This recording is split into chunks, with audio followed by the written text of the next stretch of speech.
Ayun, may dumating na tayong isa mga kaibon. 26 to, nasaan? Nagulat pa sa akin ito. 26, pasok na. Nako, rumunta pa talaga. Diyos ko po, abot ka pa sa 1K.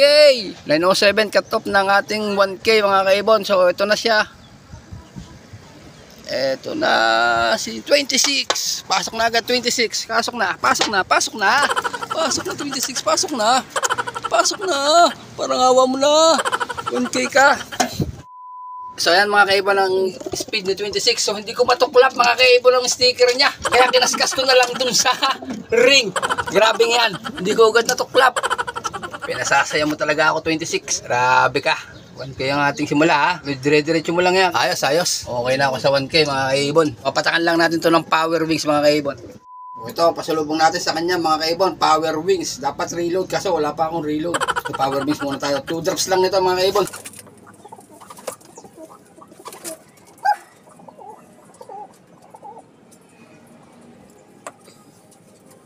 Maya-maya natin siya painumin mga kaibon. Siguro mga 15 minutes na pahinga muna bago ko siya painumin. Ayos pang katawan niya, hindi naman siya payato. Yan pa lang ang bagwis ni ano natin, yung 9 at 10 niya. Hindi pa buo, pero bago dumating ng malayo to mga kaibon, ito na ang bagwis niyan. Oh,